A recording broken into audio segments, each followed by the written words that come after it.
And I think now it's about finding a routine and pattern, and sort of trying to just sort of get a sense of, okay, so what is still working fine, what isn't, and adjusting.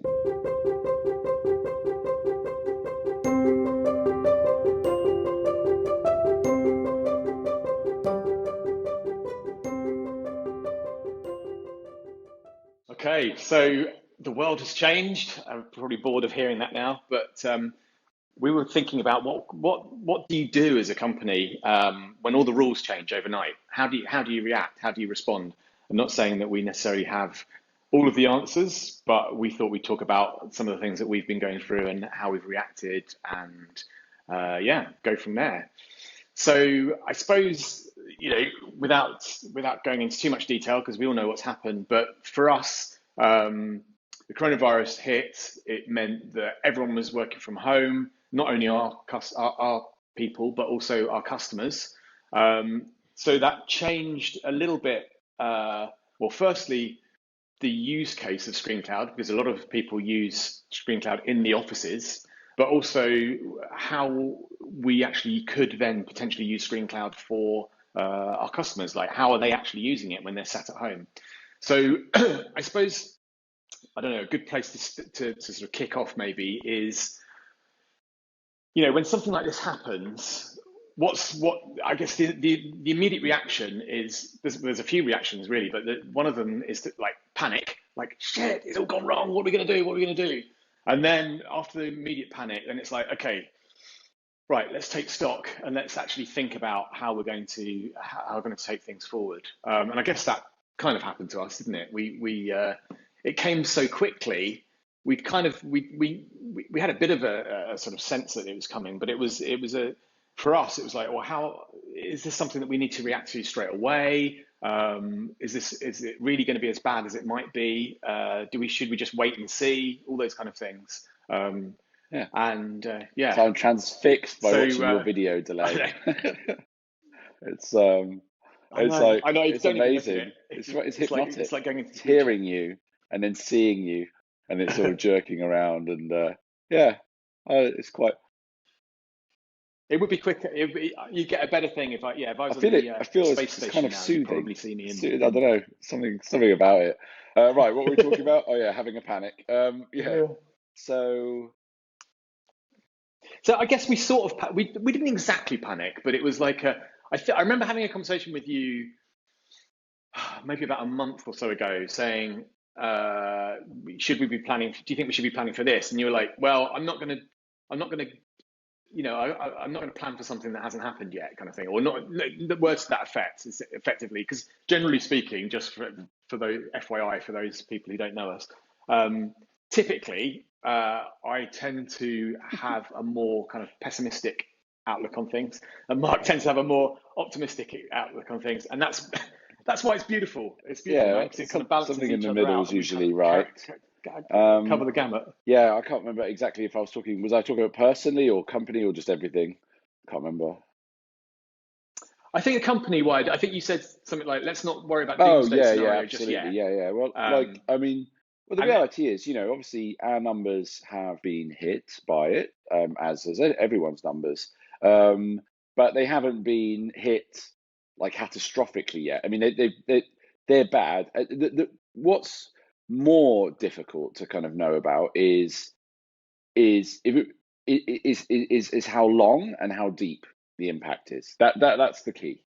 And I think that's mm, kind of what, in many yeah, ways, I suppose it would be helpful, to a degree, if the world could just. I mean, the date setting has been ridiculous. I mean, what was it? Trump was saying, oh, Easter Sunday, packed churches. I mean, that's obviously that was just fucking stupid, but like, I never said yeah, that. yeah. It's fake news. The beautiful thing about being recorded is an amazing Trump compilation of his responses to Yeah, coronavirus yeah. since January. Um, Democratic hoax. Anyway, I know. the but I think to a degree it doesn't help. Kind of, I think we've gone through a period of sort of shock, if you like, and the shock is, oh right, we're all working from home. Oh my God, we can't go out. Oh, I can't even, and there's loads of there's loads of implications about I have to homeschool my kids and work and all of this. Like there's been a bit like, wow, my God, shock. And we're now in sort of the second week of that, I think, broadly speaking, maybe a bit longer, but second week where it's kind of really been kind of tightly down. And I think now it's about finding a routine and pattern and sort of trying to just sort of get a sense of, okay, so what is still working fine, what isn't, and adjusting. Um, I was thinking about it like, one of the Mm. features we get asked so much about, and still never really it's always been on the to-do list, but never got quite high enough, is touchscreen. People think, because actually touchscreens are quite expensive, and actually you have to program proper kiosk kind of applications to make the touchscreen worth having a touchscreen. And most people, although they talk a big game on it, don't actually kind of end up building loads of touchscreen things. It's really handy for wayfinding, but beyond that, and actually big adults don't love touching big screens because it makes them all mucky and it just feels odd. So touchscreen has always been a bit kind of one of those things where everyone asks for it, but no one really kind of really goes for it. There are examples where that's not the case, where it's essential, such as like ordering food or checking in or whatever. Now, right now, I'm like looking at it Mm. going, so where would touchscreen be on the roadmap? It'd be like down there. It was doing Yeah, quite well. It was almost got into like yeah. third place, fourth place, where it might actually be done, and now it's down in the doldrums. It's been relegated to non-league because it's not going to be relevant for like Mm. 6 months at Who wants least. to? Um, Yeah. and then suddenly other things like we'd always talked about having embeddable or browser versions that people could use, working from home. That's always been talked about. Like if it's internal comms, what about the people who aren't around the screens? That's always been mentioned, but never been a deal breaker. Now it's a really big thing. So that's come from maybe not non-league, but low, and come right back up to the top. So I know I'm kind of rambling on a bit there, but like, um, yeah, I think you got to settle back and just accept. It's the classic phases of anything that goes wrong, right? There's a bit of denial, probably a bit of anger, a bit of fear, and then you sort of have the acceptance, and then you just sort of carry on, you crack on. Um, Mm. I think, I mean, in some ways, it was like it was almost like you're in a ship and the ship hits a rock and you fall out of the ship. Maybe not quite as bad as that, but you're kind of flailing around. And once you kind of find and agree, I think a real priority is between you work out a mm, plan. Like, what is the plan now? Because once you have that plan and everyone goes, okay, right, okay, I get it. Then you feel a little bit more grounded and you go, okay, I know what I'm doing now. Because before I yeah, was flailing around going, I just didn't know where to focus, didn't know what to think, didn't know what to. And then, so for us, we would say, okay, look, the plan for us is to firstly look at our costs, look how we can make sure that we're managing those things and make sure that we're not spending money on things we really don't need or aren't going to really serve us well in the short to medium term. And secondly, for us, we were like, well, look, as you said, this particular requirement or request that we're getting from people, which is around working from home, has suddenly shot to the top. So, is there something mm, we can do to on that, and how can we reorganize ourselves around that? And that seems to, I think that's been a really good thing because I think if we were just waking up every day and panicking and trying to sort of put out fires. I mean, there's an mm, element of that, but really, at least we know, we have a plan. And the thing about this is that this reminds me a little bit. It's completely different, but it reminds me a little bit of when we first started ScreenCloud, and we were still running our other businesses, and ScreenCloud was in its early days because we were doing. We had so much on our plate. We had an agency. We had three or four small other sort of commercial businesses that we had an interest in and had a responsibility for, and we had ScreenCloud, and inevitably, because Mark and Luke sort of moved full time onto ScreenCloud, and I was trying to do the other things, and inevitably, and we had a managing director who left on maternity leave, and it was a tough time anyway, and so inevitably things were kind of starting to, the wheels were starting to fall off, and it was quite a scary time because we were like, wow, we're spending money on ScreenCloud, and that's pre-revenue, but we're also trying to run these other things that are financing ScreenCloud. But there was a sense there of, okay, look, but we agreed, the three of us, that we had a plan, and this is what we're going to do. And the plan was build ScreenCloud, raise some money for ScreenCloud, sell the agency, blah blah blah blah blah. And actually, when things were looking a bit scary, we just kept coming back to the plan and just thinking, okay, keep taking steps forward, keep moving forward, step by step, day by day, day by day. Eventually, we'll get there. Like that, in some ways, was I think for me anyway, but I think for all of us probably, it was just like, let's just stick to the plan, until the plan changes. I mean, if something comes along and totally throws your plan offline, then maybe you have to Yeah, think again. But and it's a bit like, I feel like it's a bit like, remembering what got us here. It's a bit like if you're lost, if you're out walking in I don't know, in the mountains or something, and you're like, okay, I suddenly don't know what I'm doing. I don't know where I am. You kind of backtrack. You go, okay, well, I know what got me here. Let's see if I can find my way back to what I do know, and then start again. And I think it's almost like that. It's like, you know how to do this. You did something that got you to where you are today. And see, you're smiling no, it just sounds like you're trying to cynically, convince but you know yourself. what got us here today? I've got to be honest. It sounds like, yeah, it's just Yeah, all no, about no, keeping really no, calm no, and no. just keeping the plan. It's like, okay, man, this is the most convincing I know. rant Well, I I've ever definitely don't heard think in my you can life. see, calm. Um, okay, plan. Right. Yeah, no. I do think I think you have a plan, I'm not you stick making to light it, of it. I'm you just go trying back to to keep it. it calm because, for me, everyone deals with things differently, right? For me, if I lose, if I lose my head, it's like, then what else have I got? Really, not a lot else. And so I try and kind of move to acceptance mode as quickly as I can. I think I don't really have the anger mode as much, but I think I do have a bit too strong of a denial mode, if you know what I mean. So I think I can be late to accept, Mm. but once I accept, I fully accept. So I kind of try and so what I lose in maybe going, oh shit, oh this is really happening, like where others may, like you definitely would have sort of jumped way before me, um, correctly, in this case certainly, um, then I don't really muck around in that whole like mode. I just go, all right, damn, okay, let's get to work. Let's do something. I remember I was in a quite a serious car crash in Sri Lanka in this small village. Um, it was quite bad. It was a full-on car crash. It was like proper bad things happened in that. Yeah, and I remember. um, and I Yeah, was also reading that was terrible. Shantaram at the time, which has a scene where there's a car crash and a taxi driver gets lynched. And there was, and it was like, whoa, what the fuck? And suddenly, sure enough, during this car crash, you know, suddenly the car was completely surrounded by hundreds of people, all kind of like shouting and screaming and banging and stuff like that. And we were, there was no one spoke in English. So I remember when that happened, and I don't know, I had a real wave of clarity, which was like, okay, some really bad stuff is going on here, and a lot of people, and people are hurt. My girlfriend at the time was quite badly, well, reasonably badly hurt. The people in the other car were really badly hurt, and for me, it was like a wave of calm, weird wave of calm. I just started, right, okay, first things first, let's get out of this car and away from this crowd, because I don't understand what might happen here. And then, okay, we need medical attention.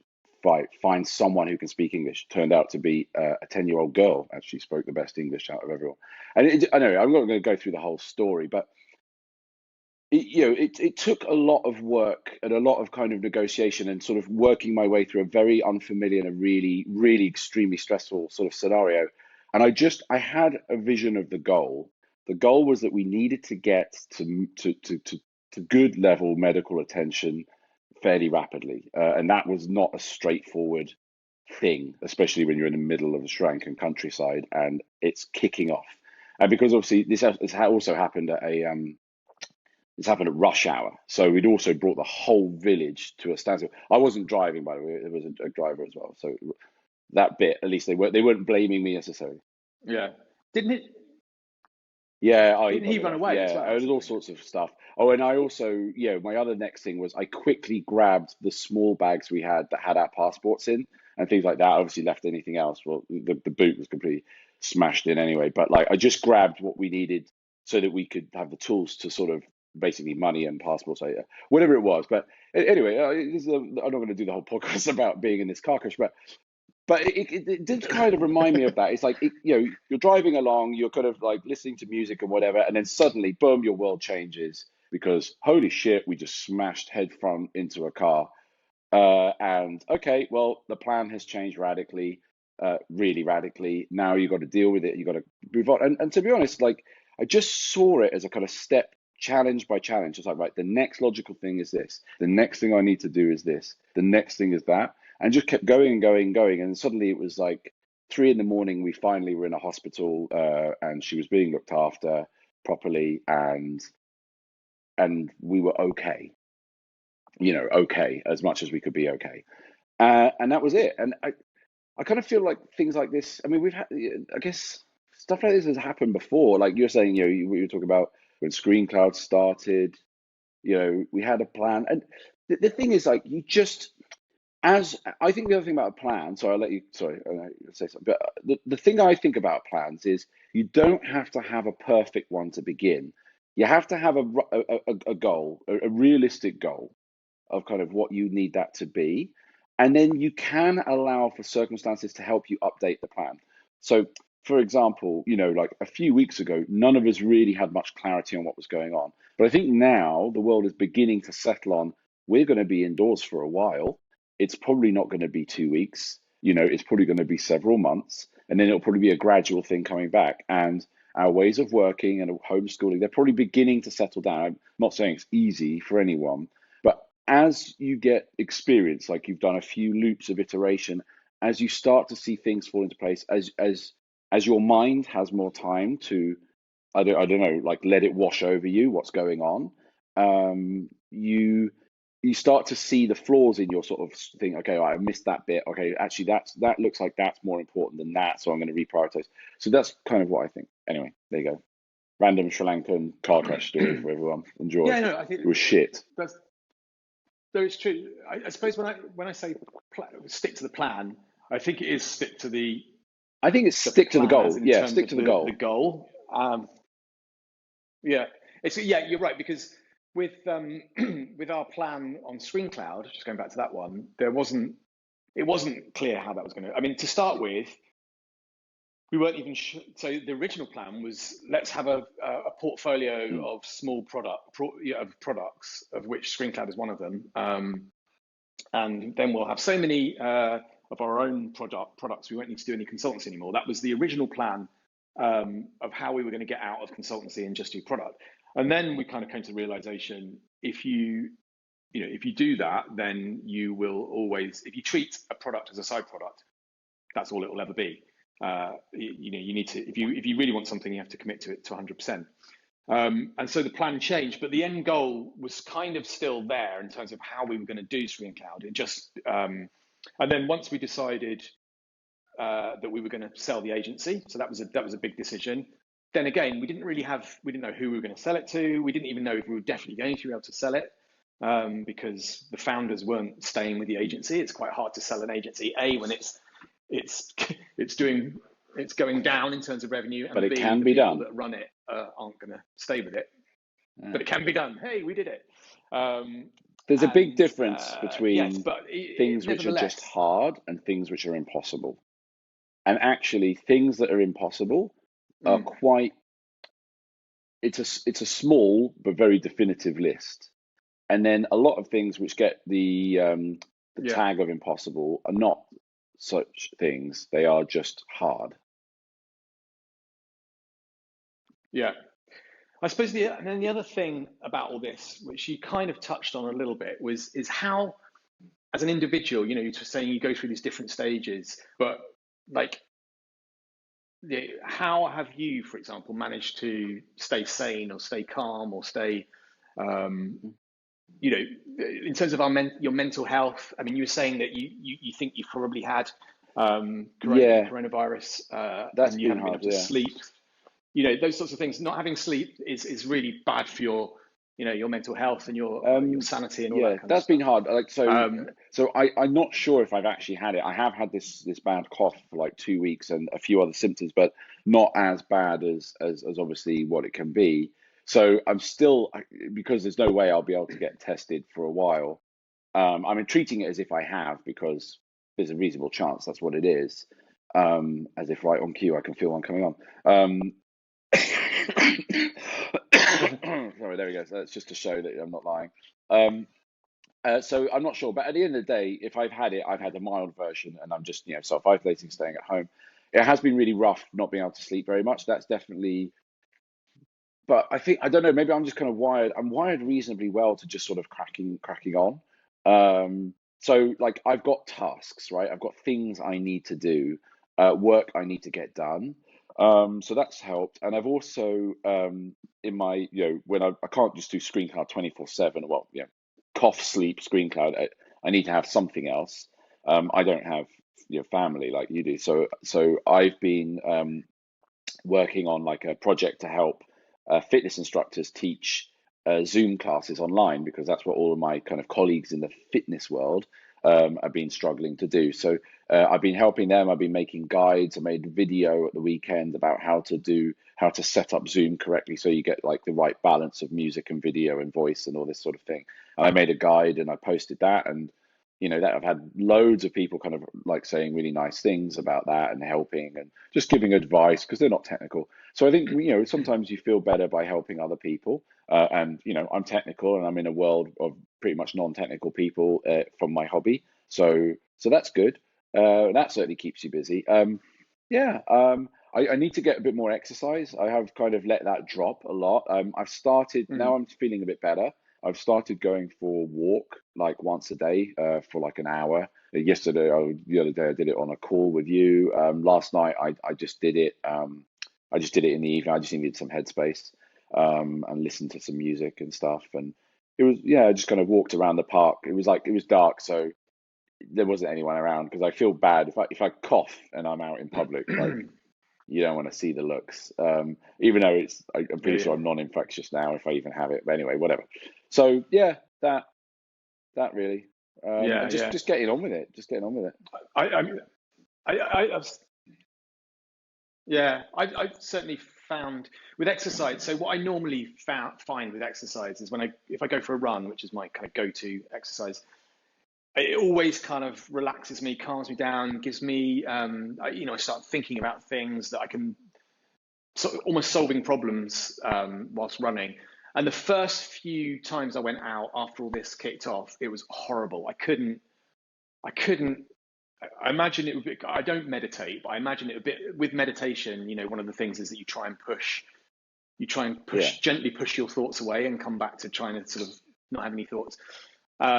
And with running, it's similar for me. It's like you push away the sort of thoughts around how painful it is if you're not very fit, but also the things that I don't know, that are kind of pissing you off or whatever, and you start to let other thoughts in. I was just the first few times I went out, it was awful. I couldn't think about anything else. I was just couldn't get into it. I just felt, yeah, I just felt really awful, and I just thought, oh my God, I've lost my running mojo.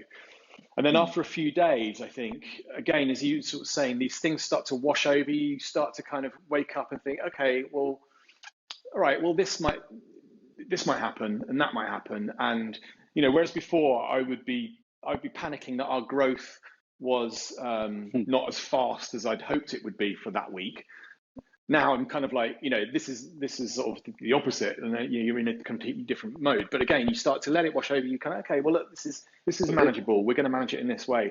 And it's only this week really when I started going out for runs, and actually I've come back thinking, oh, yeah. I feel Well, good. I also, feel better. I feel happier. And I went for a run with my son. He's 9, and we don't normally go when we go out together. We normally go out on bikes, and we just went out for a run together. And I just felt so happy by the time I got back. I don't know. It was just like it was a really nice bonding experience. Plus, I was getting out in the open air, and I'm fortunate to live in the country, so I don't, there's everyone can lots of tell by your open bandwidth. space and not very many people and stuff. But yeah, Yeah. I think also, I mean, well, on the lizard brain thing, which you're talking about, I think from I don't meditate, but from what I understand of people that do is that you don't try and suppress the lizard brain, like those kind of those thoughts which won't let you relax. You have to accept them. because the more you stress about it, the worse it gets. You just have to accept that the lizard brain is part of you, and there it is. It's surfaced. Hi, I'm David's lizard brain. Just kind of going a bit off on one, understandably. You just got to let it go, let it happen. It's like, just go through the cycle. But I think also one thing you said there is like, how you'd be stressing about our growth isn't quite as stellar as it could be, would be a normal stress. Well, now it's a really perfect opportunity for a bit of gratitude and appreciation. Like, how amazing has it been that for 4 years or more, every month our company got bigger and bigger. Incredible. Like, that's amazing. Like, how many people are Yeah. going to experience that in their lives? And I have no question that it will grow again in the future at some point. Yeah, it's going to take some steps back now, but that's okay. Yeah, it's going to happen.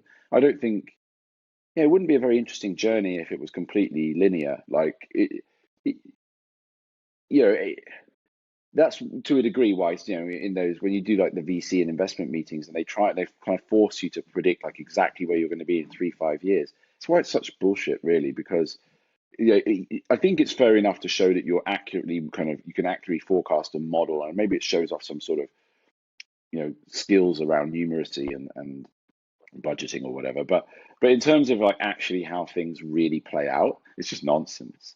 Because one day you can be in a car crash, one day you can have a coronavirus, one day all sorts of stuff can happen. You can have a complete outage. It could be a technical thing, complete disaster. You have a data breach or whatever. There's so many things that go on. And, I think, but when it does go bad, I think, one of the nice things is how I feel so much gratitude for what's happened before. And I probably wasn't feeling that. I remember I was kind of laughing to myself last night of all the things I was thinking about. I was really stressed over Christmas. I even had not heartburn. I had like a chest pain. So sort of, I don't know what it was, like a tension thing. It was medically, there was no problem at all. It was just, there was tension. And I think there was so much I kind of wanted to do this year. And I was like, right, come on, like launching this product, get it out, get it into the customers, get onto these enterprise contracts. And I look back now and I just think, oh, that was a fucking waste of time, wasn't it? Like stressing about all that. Like, actually, I should have just been able, but I couldn't control it. At the time, I was struggling to control it. It was really affecting me. In fact, I was more stressed then than I am now. Weird. More stressed about something that absolutely did not require stress than I am now, where I genuinely feel Yeah. reasonably calm because I'm in it now. I'm not fearing it. It's here. So I'm working on it. I don't know. I mean, that might. I don't know Yeah. if that's. I don't know if that's useful or not. No, I kind of see. I get that. I know what you mean. It's not dissimilar to me kind of stressing about. It's 3.8% Yeah, like growth rather fuck than that shit. 4.2% Like, growth this month. It's like you look back and you say, yeah. But it's that was really yeah, but stressing me out because I was thinking, well, it's a what are we house of doing wrong? What can we do cards, right? It's a better? All house of those sorts of cards. things. The But yeah. reason that's stressful is because it's been built, right? It's been built by our sort of sector, our society of like what's good, what's bad, and and it looks ridiculous when you hold it up against what's happening. It looks stupid. It looks, I don't know. It looks odd. It looks like you almost question why would you ever have been. It's not to say we shouldn't be ambitious and we shouldn't try, but holding these models that some nonsense spreadsheet has put together a model of how you should build a company, and that is now cast in stone. And if you don't do that, you're a failure. It's like all of this stuff unravels so bloody quickly in times like this. And I think actually I'm not going to say this is a good thing because it's not a good thing at all. But as with anything, if I could not have a car crash, guess what? I'd score that off my list. But it's a life experience which taught me some stuff, right? Would I prefer to have not had a financial crisis and crash in 2008? Yep, strike that one. 9/11 and all the terrorist stuff. Yep, strike that shit off too. Like I would get rid of it in a heartbeat. But the reality is there is just stuff. There is bad things that live around us, and it's all about what you do next. It's not about the bad thing happening. And that's why I kind of have this sort of general problem with the industry generally, is that they don't account for it. They don't like this is when you show your leadership skills. This is, I said it in our all hands, leaders emerge now. Like there will be people coming out of our company who are tomorrow's leaders, right? And this is their time where they will, all that potential that they've had stored up, this is the time they'll shine.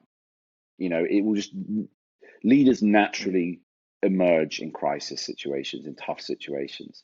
And there will be times in 5 years' time we'll be looking back at the positive impacts of some of what's happened with this, still with the desire that we would rather it never happened at all, of course. I think, yeah, and I think that's true. It's almost like the worse things happen, the more positive. It's not like the more positive things come out of it, but like if something slightly bad happens, something positive might come out of it. But if you think about things where things have gone terribly bad, quite often there's changes in behavior, there's changes. I mean, if you think about if you come through something like this, and even the fact that we came through, as you say, the 8-9 crash, and ran a business through that, it kind of makes you, it makes you stronger, and B, it makes you a little bit more resilient. So when things do happen, I mean, we've referenced it a few times. Well, we've kind of been through this before. And if you've got that a little bit and you think, well, I've done it before, so I can do it again, it does give you strength, but also you can pull on some of those resources that you created during those times and think, well, some of the things that we did, we can do again, and we know that they work because we've seen it. And there are things that are going to come, good things. I mean, it's going to be terrible. We all know, and people are dying, which is just, there's no silver lining to that whatsoever. But I also think that also, it will end. There'll be a change. It will end, and businesses will behave differently. I think, people always talk about the Dunkirk spirit in the UK, or the Blitz spirit, or something like that. It's like the idea that as a community, everyone pull together in adversity. Now, I'm not saying this is on the same scale as that, but to an extent, you see acts of kindness, acts of I don't know, like, so as an example, so what, I should be in LA now. Me and my family were supposed to be emigrating to LA yesterday. So yesterday was a real tough time looking at the clock and going, oh, we should have been boarding our plane by now. Instead of that, we were in a kind of legal dispute with our landlord in LA about the lease. And it's all been fine. And I think actually it's been quite amicable because of what's going on. But also, I was introduced to a property lawyer who's basically given us all this work, who's done some work for us for free. And he said, I just feel like I need to do something positive during these times. Now, I'm not saying, doing things for free is what is the good thing that comes out of it. But I think people are stopping and taking stock and saying, okay, what is important? And actually, can I help my fellow man? And it's not all about money and law and what you can get away with. It's about doing what's right and helping people where you can. And if that's a positive that comes out of it, then that's a good thing. I mean, as you say, given the choice, I really, really wish this didn't happen, and I think no one on earth would think differently. But there will be some positives that come out of it, and hopefully it will change the way people behave, and people behave to one another, and the way businesses behave. Yeah. All right. That's probably enough therapy. That's probably it. Yeah. Yeah. So just be decent, like try and help people, accept it, work on your plan, evolve your plan, have a goal, realistic goal, but have a goal nonetheless. I think the other thing, that thing I was saying, which I really believe in, use the word impossible very lightly. There's not lots of things which genuinely are. There's just lots of things which are genuinely tough. But I always kind of think if it's literally possible, it can be done. There's just no, and generally I don't see any reason why I couldn't do it. That's how I think of like very, very hard tasks. I was like, okay, this is going to be super, super hard, but it doesn't tip into impossible. It can be done, and it will, and it is done by others. And therefore, if I keep working hard, keep improving, keep iterating, then I can do it too. And then yeah, and then I guess just stay home, stay safe, wash your hands. And subscribe and like and all those kind of things. Don't worry about that. Cool. All right. Right. Okay. See See ya. you next Bye. time.